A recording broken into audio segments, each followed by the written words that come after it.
हर एक B farm किए हुए स्टूडेंट का ड्रीम होता है कि सर हम ड्रग इंस्पेक्टर का एग्जाम दें, उसे क्लियर करें और एक अच्छी पोस्ट पे काम करें।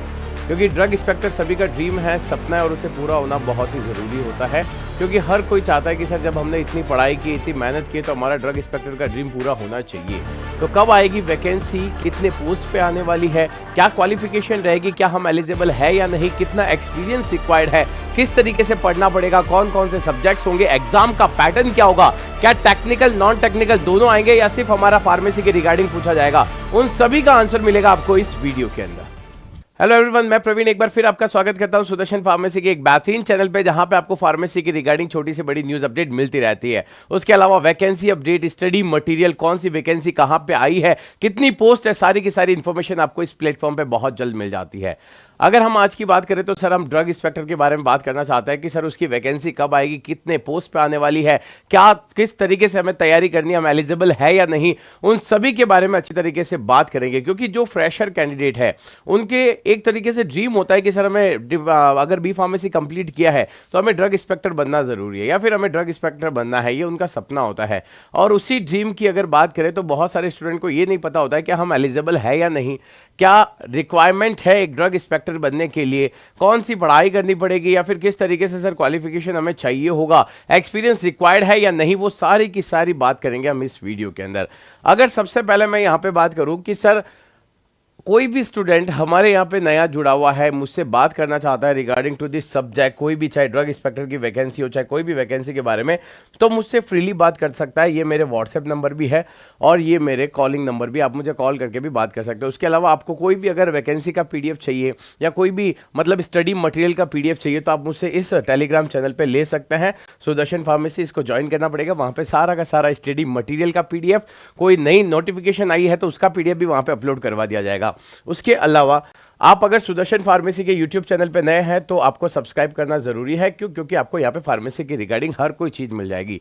उसके अलावा हमारा बहुत ही जल्द स्टडी मटेरियल भी YouTube पे डायरेक्ट डाला जाएगा, तो वो भी आप पढ़ सकते हैं, उससे भी आप बहुत सारी तैयारियां कर सकते हैं। बहुत ही जल्द उसके बारे में भी आपको पता चल जाएगा। हर एक वीडियो फार्माकोलॉजी का, कॉग्नोसी का, केमिस्ट्री का, सब कुछ यहाँ पे आपको प्रोवाइड करवाया जाएगा। शॉर्ट ट्रिक्स में पढ़ाया जाएगा किस तरीके से हमें पढ़ना है, शेड्यूल किस तरीके से पढ़ना है, क्लासिफिकेशन किस तरीके से पढ़ना है, सब कुछ आपको यूट्यूब पे मिल जाएगा, अवेलेबल हो जाएगा, आप पढ़ सकते हो। एमसीक्यू की प्रैक्टिस भी यहां पे एग्जाम टू एग्जाम करवा दी जाएगी।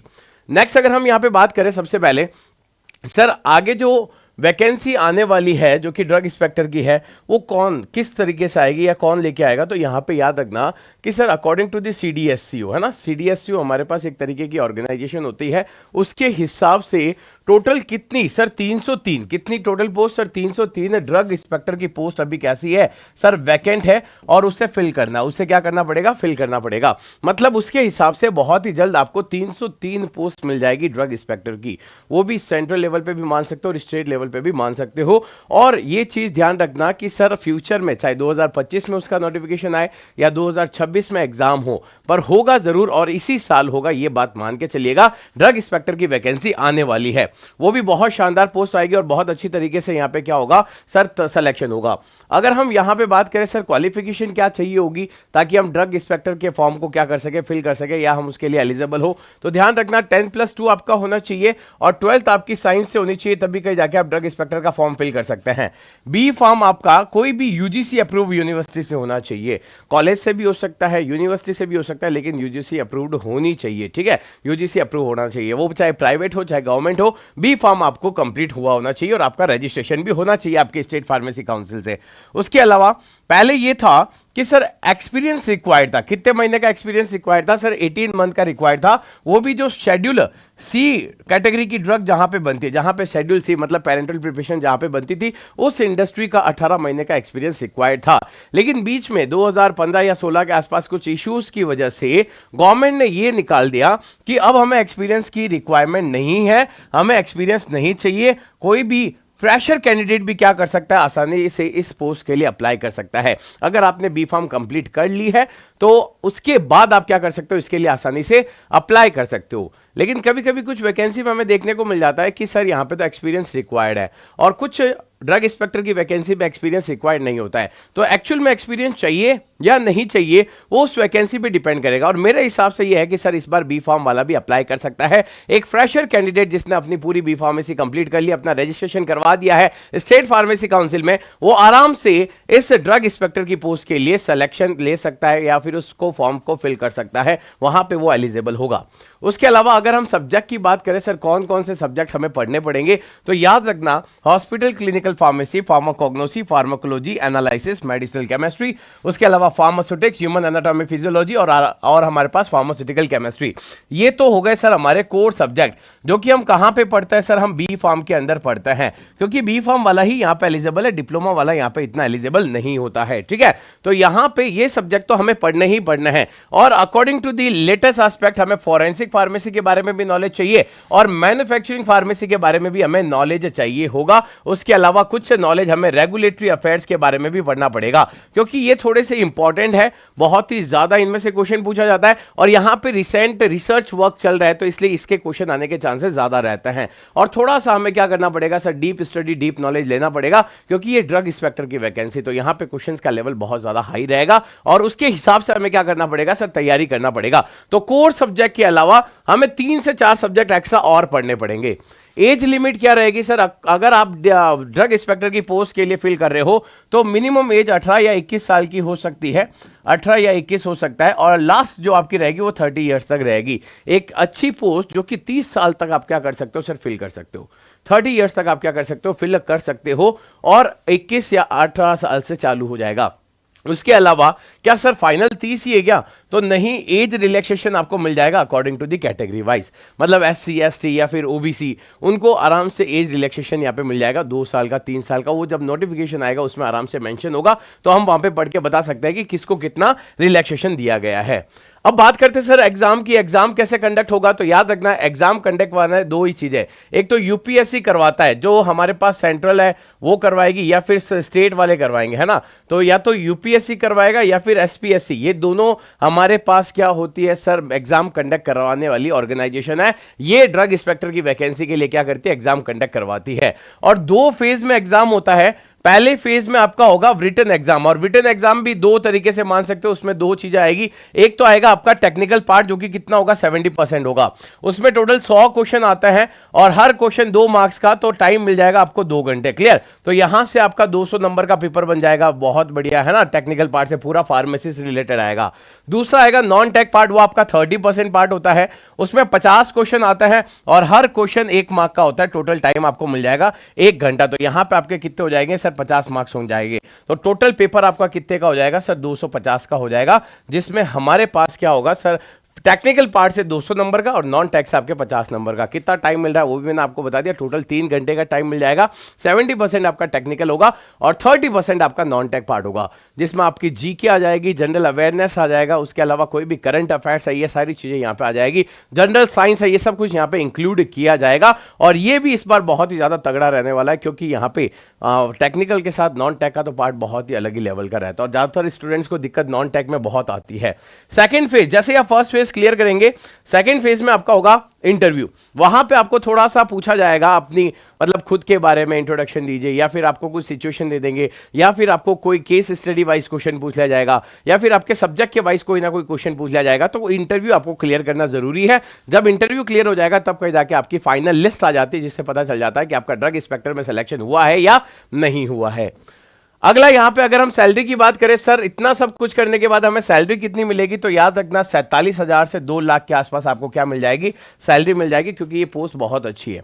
इसका काम क्या होता है, जितनी भी हमारे इंडिया के अंदर या फिर स्टेट के अंदर मेडिकल चल रही है, उनके ऊपर थोड़ा सा कंट्रोल रखना है। ऐसा नहीं कि वो कोई दूसरी कैटेगरी शेड्यूल H या फिर ऐसी कोई ड्रग बेच रहे जो कि प्रोहिबिटेड है, या फिर नॉन प्रिस्क्रिप्शन, मतलब प्रिस्क्रिप्शन वाली ड्रग भी वो ऐसे ही बेच रहे हैं, बिना प्रिस्क्रिप्शन बेच रहे हैं, तो उसको भी थोड़ा सा रेगुलेट करना। या कहीं कहीं पे ऐसा भी देखा गया है कि कुछ मेडिकल वाले ऐसे भी होते हैं कि लाइसेंस किसी और का ले लिया, रजिस्ट्रेशन किसका और का ले लिया और खुद रन कर रहे हैं, खुद ने तो डी फार्म की नहीं, किसी और का किराए पे लेके आ गए और रन कर रहे हैं। तो ऐसे चीज़ों को रोकने के लिए उन पर रेगुलेशन लगाने का काम किसका होता है? ड्रग इंस्पेक्टर का होता है। तो याद रखना, उसकी सैलरी बहुत अच्छी है, पोस्ट भी बहुत अच्छी है, काम भी बहुत अच्छा है। उसके अलावा सर हमें किस तरीके से प्रिपरेशन करनी है, एक बार ये भी बता दीजिए। अगर आपके प्रिपरेशन की बात करूँ तो आपको 5 से 6 घंटे एक्टिव स्टडी करनी पड़ेगी। यहाँ पे एक्टिव स्टडी की बात की गई, मतलब जो चीज़ आप पढ़ रहे हो वो याद होनी चाहिए, दिमाग में सेट होनी चाहिए, कभी भूलना नहीं चाहिए। उसके अलावा डेली की आपको 50 एमसीक्यू की प्रैक्टिस करनी पड़ेगी। चाहे आपने आज एक सब्जेक्ट पढ़ा कोलोजी, तो उसी के रिगार्डिंग आपको क्या करना पड़ेगा? 50 एमसीक्यू सॉल्व करने पड़ेंगे, तब कहीं जाके आपके सब्जेक्ट में आएगी एक्यूरेसी। एक्यूरेसी आना बहुत ज्यादा जरूरी है, क्योंकि आपने पढ़ तो लिया, अब तुम्हें याद कितना है, सेल्फ एनालिसिस कैसे करोगे? एमसीक्यू बेस पे कर पाओगे कि हाँ जो मैंने पढ़ा वो मुझे याद है। अब ये होने के बाद आपको क्या करना पड़ेगा सर? रोज के रोज डीपीपी सॉल्यूशन करनी पड़ेगी 20 एमसीक्यू की। मतलब कहीं से भी डीपीपी मिल जाए आपको, 20 एमसीक्यू मिल जाए, एक टेस्ट की फॉर्मेट में मिल जाए, एक पर्टिकुलर टाइम मिल जाए कि भाई 20 एमसीक्यू है, 20 मिनट आपको मिल गए, हर मिनट में एक क्वेश्चन सॉल्व करना है और आप कीजिए, तब आपको पता चलेगा कि हाँ मेरे पास कितना नॉलेज है, मैंने इस टेस्ट को परफॉर्म किया, 20 एमसीक्यू को करने में मुझे कितना टाइम लग रहा है और वो कितने सही हो रहा है। ये सारी चीजें आपको इस डीपीपी सॉल्यूशन से पता चल जाएगा। मतलब आपको टेस्ट रोज देना पड़ेगा। डेली टेस्ट देने की वजह से ही आपको पता चलेगा कि मैं कहां पे स्टैंड कर रहा हूं। उसके अलावा आपको पीवाईक्यू सॉल्व करने पड़ेंगे, प्रीवियस ईयर क्वेश्चन, चाहे वो ड्रग इंस्पेक्टर के हो, चाहे आरआरबी फार्मासिस्ट के हो, चाहे एम्स फार्मासिस्ट के हो, चाहे कोई स्टेट फार्मासिस्ट का एग्जाम हुआ हो, उसके भी आपको प्रीवियस ईयर के क्वेश्चन करने पड़ेंगे। उसके अलावा डीप लर्निंग होनी चाहिए, डीप स्टडी होनी चाहिए। जो भी चीज पढ़ो अपने को लाइन टू लाइन ऊपर से नहीं पढ़ना, हमें थोड़ा सा अंदर घुस के पढ़ना पड़ेगा, अच्छी तरीके से पढ़ना पड़ेगा, कंसेप्ट को समझना पड़ेगा। हमें रट्टाफिकेशन नहीं करना कि भाई हाँ कैपिंग हो गई, ये सारी चीजें हो गई, ये सारे डिफॉल्ट्स होता है टैबलेट्स के, ये रट्टाफिकेशन अब नहीं चलेगा। हमें थोड़ा सा एक्टिव स्टडी करना पड़ेगा। एक्टिव स्टडी का मतलब है कि हमें सर उसको इस तरीके से पढ़ना है कि जब भी हम 4 ऑप्शन देखें तो चारों में से सही कौन सा है वो हमें बस ढूंढना पड़े। ऐसा ना हो कि हमें दिमाग लगाना पड़ रहा है कि यार इन चारों में से कौन सा सही हो सकता है। नहीं, क्वेश्चन पढ़ा, चारों में से कौन सा आंसर है, टिक किया और नेक्स्ट क्वेश्चन पे चले गए। ऐसी तरीके की स्टडी होगी, तब कहीं आप बोल सकते हो कि हाँ सर इस स्टडी को बोला जाता है एक्टिव स्टडी। उसके अलावा आपको हर एक टॉपिक को रिपीट करना पड़ेगा, रिवाइज करना पड़ेगा, ताकि आप क्या कर सको सर अपने स्टडी में और भी ज्यादा इन्हांसमेंट ला सको। देखो रिवाइज करना बहुत ज्यादा जरूरी है, हर चीज को बार बार बोलना पड़ेगा, पढ़ना पड़ेगा। आपको अपना या नाम याद है, अपने फादर का नाम याद है, आपके गली का नाम याद है, आपको आपका एड्रेस याद है, क्यों? क्योंकि आप बार बार सुनते हो, बार बार बोलते हो, इसलिए वो आपको याद है। याद रखना, आपके ब्रेन के अंदर एक पार्ट होता है जिसे बोलते हैं हिपोकैम्पस। हिपोकैम्पस आपके ब्रेन का एक ऐसा पार्ट है जो चीजों को जितनी बार सुनेगा, रिकॉल करेगा, बार बार सुनेगा, तो वो क्या सोचेगा कि यार इसको ये चीज बार बार बोलनी पड़ रही है, बार बार सुननी पड़ रही है, क्यों ना मैं इसको याद कर लूं, ब्रेन में सेट कर लूं। तो आपका हिपोकैम्पस भी जो चीज बार बार सुनता है, बार बार बोलते हो, वो क्या कर लेता है, वो याद कर लेता है, मेमोराइज कर लेता है। इसीलिए रिवीजन करना पड़ेगा, बार बार देखना पड़ेगा। और एमसीक्यू तो डेली लगाने पड़ेंगे, 50 एमसीक्यू डेली लगाओगे, तब कहीं जाके आपका क्या होगा सर, सिलेक्शन की ओर बढ़ते पाओगे। 1 साल है, आपको पता है क्या करना है। आपको अपनी तैयारी इस तरीके से करनी है कि जब एग्जाम आए तो हमें डर नहीं होना चाहिए। हमें ये नहीं होना चाहिए कि सर मैं ये एमसीक्यू सॉल्व नहीं कर सकता, मैं वो नहीं कर सकता। कोई भी एमसीक्यू लाके दो, हाँ सर मैं इसे सॉल्व कर सकता हूँ। इस तरीके की स्टडी होगी 1 साल तक कंटिन्यूस। अगर मेरी बात मान के अच्छी तरीके से पढ़ोगे, 1 साल बाद सिलेक्शन पक्का है, 100% सिलेक्शन पक्का होगा। और उस दिन आप ये हमेशा याद रखना कि उस दिन जब आप ये सिलेक्शन लेके जाओगे, तब आपको इतनी खुशी होगी कि हाँ अब मेरी मेहनत कहीं जाके रंग लाई है। क्योंकि ऐसे ही फालतू बिना गाइडेंस के पढ़ना, बिना तरीके से पढ़ना, मन मर्जी के उठ गए, बैठ गए, पढ़ गए, फिर उसके बाद बीच में गैप आ गया, नहीं, गैप नहीं चाहिए। रेगुलर पढ़ना पड़ेगा, रोज पढ़ना पड़ेगा, रोज एमसीक्यू सॉल्व करने पड़ेंगे। कुछ भी हो, पढ़ना जरूरी है ताकि हम ड्रग इंस्पेक्टर की वैकेंसी में सेलेक्ट हो जाए। ठीक है, तो ड्रग इंस्पेक्टर की वैकेंसी 2025 में उसका नोटिफिकेशन आ जाएगा बहुत जल्द। फिर उसका 2026 में एग्जाम होगा, तो उसके लिए तैयार रहना। 1 साल है हमारे पास। वही साथ में आरआरबी की भी वैकेंसी आने वाली है 2026 में, उसका भी एग्जाम होगा, उसकी वैकेंसी का नोटिफिकेशन 2025 में आ जाएगा, तो उसके लिए भी 1 साल है। तो ये 2 वैकेंसियों को अच्छी तरीके से टारगेट कर लो ताकि वहां पे हमारा क्या हो जाए, सिलेक्शन हो जाए। तो जो स्टूडेंट तैयारी करना चाहता है, कमेंट में जरूर लिखेगा #ड्रग इंस्पेक्टर, #आरआरबी फार्मासिस्ट। ठीक है, thank you so much, bye. मिलता है नेक्स्ट वीडियो में और भी नई इंफॉर्मेशन के साथ।